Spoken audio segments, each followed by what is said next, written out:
বিসমিল্লাহির রহমানির রহিম। আজকে একটা গুরুত্বপূর্ণ আমল নিয়ে আলোচনা করব।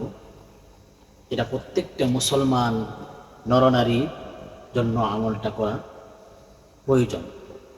যদিও আমলটা নফল মুস্তাহাবের মর্যাদায়, তবু আমলটা অনেক গুরুত্বপূর্ণ একটা আমল। যেই আমল করলে কবরের আযাব মাফ করে দিবেন। কবরের আযাবের বিরুদ্ধে এই আমল আল্লাহ তাআলার কাছে সুপারিশ করবে যেই ব্যক্তি এই আমলটা করবে। আল্লাহ রাসূল সাল্লাল্লাহু আলাইহি সাল্লাম হাদিসের মধ্যেও বলছেন, এটা এমন একটা আমল, গুরুত্বপূর্ণ আমল। সেই আমলটা হলো সূরা মুলক, তাবারাকাল্লাযী বিয়াদিহিল মুলক ওয়া হুয়া আলা কুল্লি শাইইন কাদির। এই সূরা যে আমল করে প্রতিদিন এশারের নামাজের পরে, আল্লাহ রাসূল সাল্লাল্লাহু আলাইহি সাল্লাম বলেন যে এই সূরা ওই মৃত ব্যক্তির জন্য কবরের মধ্যে আল্লাহ তাআলার কাছে সুপারিশ করে। ইবনে আব্বাস রাদিয়াল্লাহু তাআলা আনহু থেকে বর্ণিত, তিনি বলেন আল্লাহ রাসূল সাল্লাল্লাহু আলাইহি সাল্লাম বলেন যে আমার দিলের তামান্না হলো আমার প্রত্যেকটি উম্মতের সিনার ভিতরে যেন এই সূরা থাকে। এই সূরা সকলেই যেন মুখস্থ করে। এই সূরার অনেক ফজিলত।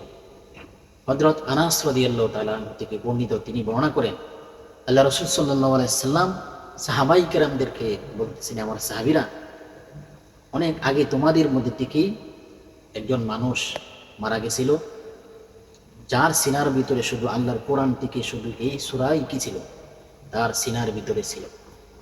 সে যখন মারা যায়, তাকে যখন কবরে রাখা হয়, তখন ফেরেশতা তার কাছে আসে তাকে প্রশ্ন করার জন্য, শাস্তি দেওয়ার জন্য। আল্লাহ রাসূল সাল্লাল্লাহু আলাইহি সাল্লাম বলতেছেন যে ওই লোকটা যখন তাকে যখন কবরে রাখা হলো, তখন এই সূরা তার চেহারার সাথে, শরীরের সাথে মিশে গেল, এবং ফেরেশতা এই সূরাকে বলতেছে যে তুমি তার সাথে মিশে গেছো, তুমি তো আল্লাহ তাআলার কিতাবেরই একটা অংশ, অতএব আমি তোমাকে এখান থেকে সরাইতে পারবো না, এবং এই মৃত ব্যক্তিকে কোনো আযাব দিতে পারবো না। ফেরেশতা ওই সূরা মুলককে, সূরা তাবারাকাল্লাযী বিয়াদিহিল মুলক, তাকে বলতেছে যে তুমি যদি ওই ব্যক্তির কল্যাণ চাও, খায়ের চাও, তাহলে তুমি আল্লাহ তাআলার কাছে গিয়ে ওই ব্যক্তির ব্যাপারে সুপারিশ করো। ওই সূরা তাবারাকাল্লাযী আল্লাহর দরবারে হাজির হবে। হাজির হয়ে আল্লাহ তাআলার কাছে বলবে, আল্লাহ, এই লোক আমাকে তার সিনার ভিতরে ধারণ করেছে, তোমার কিতাবের মধ্যে থেকে শুধু আমাকেই তার সিনার ভিতরে ধারণ করেছে, এবং রাতের বেলা তেলাওয়াত করেছে, এবং আমাকে দিয়ে সে রাতে কিয়ামুল লাইল করেছে, নামাজ পড়েছে।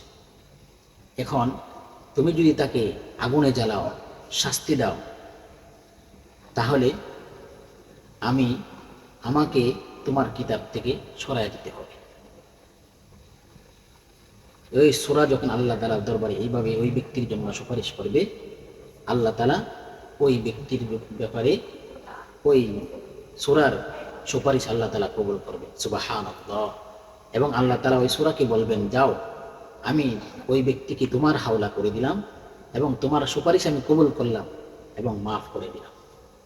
তখন ওই সূরা আনন্দিত হয়ে আসবে আর ঘোষণা দিবে খুশ আমদের ওই ব্যক্তির জন্য যে আমাকে তার সিনার ভিতরে ধারণ করেছে, খুশ আমদের ওই ব্যক্তির জন্য যে আমাকে রাতের বেলা তেলাওয়াত করেছে, খুশ আমদের ওই ব্যক্তির জন্য যে আমার দ্বারা খুশ আমদের ওই ব্যক্তির কদম পায়ের জন্য যে আমার দ্বারা কিয়ামুল লাইল করেছে, অর্থাৎ নামাজ পড়েছে।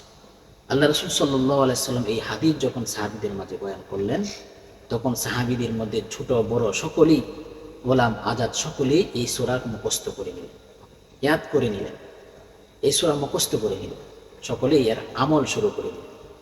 এই জন্য এই সূরা মুলক তাবারাকাল্লাযী প্রত্যেকেই মুখস্থ করা দরকার, এই আমলটা আমরা করা দরকার। অন্য একটা ঘটনার মধ্যে আসছে, নাজহাতুল বাসাতিন কিতাবের মধ্যে একটা ঘটনা আসছে। মুফতি আব্দুর রউফ ইসলাহুল বায়ানাত কিতাবের মধ্যে লিখেছেন যে নাজহাতুল বাসাতিন কিতাব থেকে ঘটনা উল্লেখ করেছেন যে এক বুজুর্গ একজন মৃত ব্যক্তিকে কবরের মধ্যে দাফন করে।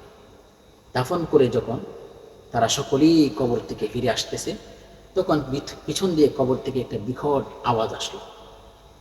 সকলেই কবরের দিকে তাকিয়ে দেখলো কবর ফেটে একটা কালো কুকুর বের হয়ে আসছে। বের হয়ে আসার পরে ওই বুজুর্গ ওই কালো কুকুরকে জিজ্ঞাসা করল, কি ব্যাপার হতভাগা, তুমি কোথায় থেকে আসছো? মৃত ব্যক্তিকে তো আমরা কবরের মধ্যে রেখে আসলাম, তুমি কোথায় থেকে আসলে, তুমি কে? ওই কুকুরের জবান খুলে গেল। ওই কুকুর বলতেছে, কালো কুকুর ওই বুজুর্গের সাথে, আমি হলো ওই মৃত ব্যক্তিকে যাকে আপনারা কবরের মধ্যে রেখে আসছেন, আমি হলো তার বদ আমল। আমি তাকে গিয়েছিলাম তাকে শাস্তি দেওয়ার জন্য, আযাব দেওয়ার জন্য, কিন্তু গিয়া দেখি দুইজন ব্যক্তি এখানে দাঁড়ান, যারা তার কাছে যাওয়ার জন্য আমাকে দেয় নাই, বরঞ্চ তাদের হাতে বড় বড় দুইটা হাতুড়ি ছিল। আর তারা ছিল, একটা হলো সূরা মুলক এবং হলো সূরা ইয়াসিন। ওই ব্যক্তি ঘুমের আগে সূরা মুলক তেলাওয়াত করতো এবং ফজরের নামাজে পড়ে সূরা ইয়াসিন তেলাওয়াত করত। এই সূরা ইয়াসিন এবং সূরা মুলক আমি যখন তাকে আযাব দেওয়ার জন্য যাই, তখন তাদের হাতে যে ধর্ম ছিল সেটা দিয়ে আমাকে এমন জোরে আঘাত করে, সেই আঘাতের কারণে আমি কবর ফেটে বের হয়ে দৌড়ে পালিয়ে যেতে লাগলাম। আর আপনারা যে আওয়াজটা শুনছেন, সেই আওয়াজ হলো সেই ধর্মজ দিয়ে আমার শরীরে আঘাত করার কারণে যে আওয়াজটা হয়েছিল, এটাই হলো সেই আওয়াজ। এই জন্য এই সূরা মুলুকের আমল যারা আমরা করব, ইনশাআল্লাহ আল্লাহ তাআলা আমাদেরকে অবশ্যই কবরের আযাবকে মাফ করে দেবে। পাশাপাশি অন্য অন্য আমলও করতে হবে। এই আমলকে শোনার কারণে অন্য অন্য আমল ছেড়ে দেওয়া যাবে না, 5 ওয়াক্ত নামাজ পড়তে হবে। পাশাপাশি এই আমলকে আমরা যদি ধারাবাহিকভাবে করি, আল্লাহ তাআলা ইনশাআল্লাহ, আশা করা যায় আল্লাহ তাআলা আমাদের কবরের আযাবকে মাফ করে দিবেন।